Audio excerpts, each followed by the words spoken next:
ये कैसी सरकार है? टोलाबाजी की सरकार, तानाशाही की सरकार। हमारे लगभग 130 लोग मारे गए हैं, 300 से ज्यादा लोगों पर अटैक हुआ है। ये कैसी सरकार है? इस सरकार को जाना होगा। और तो और छोड़िए, जब ये हमारे ऊपर अटैक कर सकते हैं तो मैं समझ सकता हूं कि साधारण आदमी की बंगाल में क्या हालत होगी। आयुष्मान भारत होवे ना। अरे आयुष्मान भारत 5 लाख रुपए का हेल्थ का कवरेज सालाना गरीब आदमी को। कौन है गरीब आदमी?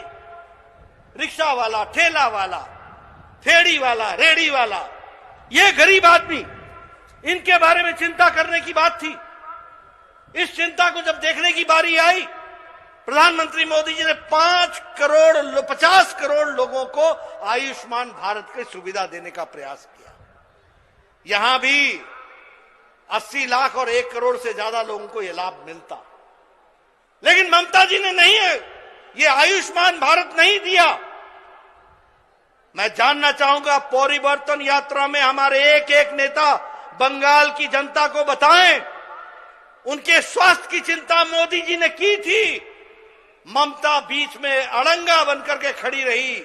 अब ममता जाएगी, अड़ंगा खत्म होगा, रास्ते का रोड़ा खत्म होगा और मोदी जी का आयुष्मान भारत सीधे सीधे बंगाल की जनता को मिलेगा। ये बात मैं आपके साथ कहना चाहता हूं। यहां की संस्कृति की रक्षा की बात ममता जी करती है, ये परिवर्तन की बात है। ये अरविंदो की धरती है, ये विवेकानंद ठाकुर की धरती है, ये विवेकानंद जी की धरती है, ये रविंद्रनाथ ठाकुर की धरती है, ये बंकिम चंद्र चटर्जी की धरती है, ये पुण्य लोगों की धरती है, ये चैतन्य महाप्रभु की धरती है। यहां की संस्कृति ममता जी आप नहीं संभाल सकोगी। इसकी संस्कृति की रक्षा करेंगे तो भारतीय जनता पार्टी के लोग करेंगे, ये हमको समझना चाहिए। आप तो जिस तरीके से मेरे नामों के आगे विशेषण लगाती हैं, वह बताता है कि आपकी खुद की संस्कृति क्या है।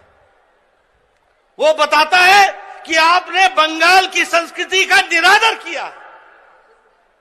बंगाल की संस्कृति की रक्षा तो प्रधानमंत्री मोदी जी कर रहे हैं। जब सुभाष चंद्र बोस जी के जन्मदिन को जिस तरीके से मनाया जा रहा है, उनको याद किया जा रहा है। इतने साल आप कांग्रेस पार्टी में रही, इतने साल कांग्रेस पार्टी ने केंद्र में और यहां राज किया, कहां भूल गए थे सुभाष चंद्र बोस जी को? और अब क्यों याद आ रहा है? अब इसलिए याद आ रहा है क्योंकि प्रधानमंत्री मोदी जी ने याद किया है। इस बात को हमको समझना चाहिए। आज ममता जी मुख्यमंत्री हैं और वो महिला है, और सबसे ज्यादा महिलाओं की ट्रैफिकिंग बंगाल में हो रही है।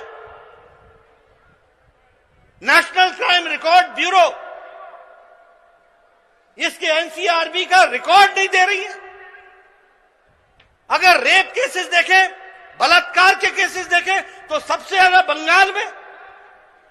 अगर डोमेस्टिक वायलेंस के केसेस देखें तो सबसे ज्यादा बंगाल में। बंगाल की मुख्यमंत्री महिला हो और महिलाओं की इज्जत ना हो, अगर ऐसी परिस्थिति बनी हुई है तो हमें परिवर्तन चाहिए, परिवर्तन चाहिए, परिवर्तन चाहिए। और यही परिवर्तन की आवश्यकता है। रास्ते में जिस तरीके का मेरा स्वागत हुआ, वह बताता है कि बंगाल की जनता ने परिवर्तन लाना तय कर दिया है। उसको हमको आगे बढ़ाना है। इसलिए मैं हमेशा कहूंगा, अनेक होय छे ममता, परिवर्तन चाहे छे जनता। अनेक होय छे ममता, परिवर्तन चाहे छे जनता। और मैं दूसरी बात कहूंगा, चाल चोर के,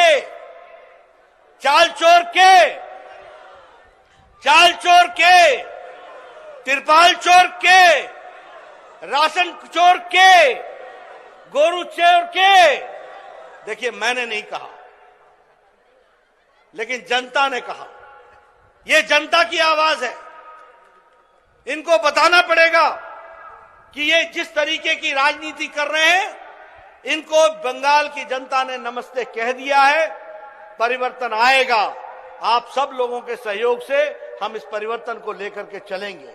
मोदी जी के नेतृत्व में जहां देश आगे बढ़ रहा है, वहीं इस चुनाव में बंगाल भी भारतीय जनता पार्टी की सरकार आकर के यहां भी विकास होगा।